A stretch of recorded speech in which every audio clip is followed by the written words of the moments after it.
말하기는 쓰기와 다르다. 단순히 정보만 담는 쓰기와 다르게 말하기는 다양한 비언어적 요소를 필요로 한다. 말하는 속도, 표정, 눈빛, 발성, 제스처 또한 듣는 자세 등. 쓰기가 정제된 정보를 담는 그릇이라면 말하기는 정제되지 않은 날 것을 보여준다. 실제로 글로 읽었을 때와 말로 전달받았을 때는 굉장한 차이가 있다.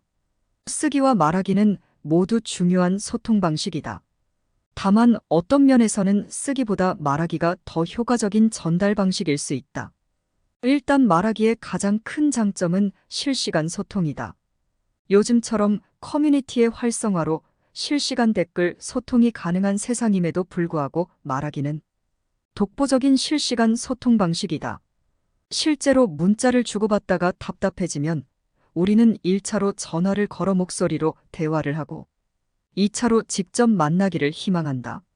그만큼 글보다 말이 주는 힘이 어떤 면에서 강력하다. 둘째, 말하기는 비언어적 표현을 담는다. 가령 사람은 거짓을 말할 때 무의식적 특징을 가진다. 눈을 피한다거나 과정된 손짓을 이용하기도 하고 음성의 높낮이가 지나치게 높아지고 빨라지는 경향도 있다. 이런 비언어적 특징을 글은 숨길 수 있다. 이는 말하기의 장점이자 단점이기도 하다. 셋째, 상호작용이 가능하다.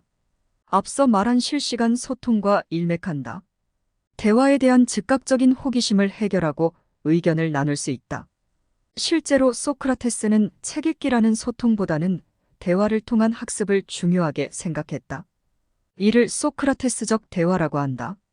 소크라테스는 질문하고 답하는 과정에서 상대가 자신의 생각을 논리적으로 검토할 수 있도록 유도했다. 이 과정에서 학습자는 비판적 사고력을 키우고 자기 인식력을 촉진할 수 있다. 예전처럼 말하기 능력이 1대1이거나 1대 상대적 소수인 경우에는 말하기 능력이 한계를 가진 적도 있다.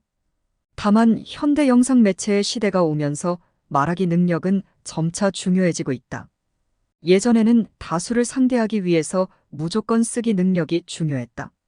책을 쓰거나 컬럼을 작성하는 이들이 다수를 상대할 수 있었다. 다만 유튜브가 활성화되면서 많은 사람들은 말하는 방식으로 대중을 상대할 수 있게 됐다. 일회성이라 증발되고 많은 말하기에 또 다른 단점이 유튜브라는 저장 매체의 도움을 받으면서 글과 같이 기록어 같은 파급력을 갖게 됐다. 바야흐로 말하기의 시대가 열렸다. 우리는 자신의 생각을 유창하게 말하는 다양한 유튜버들을 만나게 된다.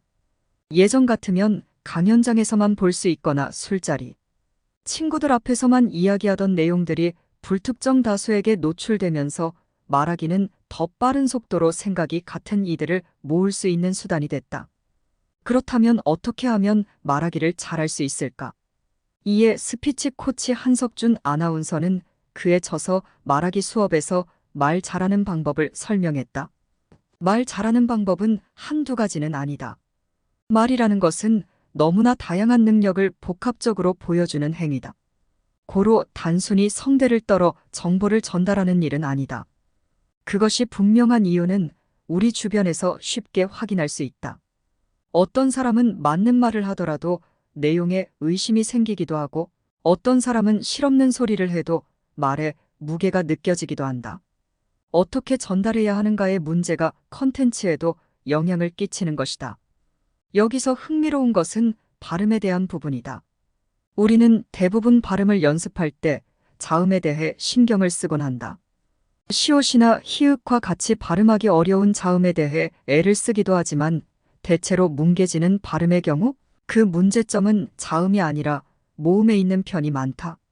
실제로 영어와 한국어뿐만 아니라 다양한 언어에서 음절을 나누는 기준은 모음이다. 훈민정음을 살펴보면 한 음절의 구성 요소를 자음, 모음, 자음으로 구성한다. 이에 첫머리에 자음을 초성이라고 부르고 가운데 모음을 중성, 끝에 자음을 종성이라고 한다. 여기에 초성, 중성, 종성은 천지인 체계를 따른다. 다시 해서 초성은 하늘, 중성은 인간, 종성은 땅을 가리킨다. 이렇게 하늘과 땅, 사람을 자연적 구성 요소의 대표로 두는데 이것이 삼재론이라는 유학사상이다. 여기에서 인간은 하늘, 땅과 그 지위가 갖고 되려 중심이기도 하다. 이 삼재론은 동양 철학에서 균형의 상징으로 인간이 설정된다. 다시 말해 모음은 균형을 상징하고 사람을 상징한다.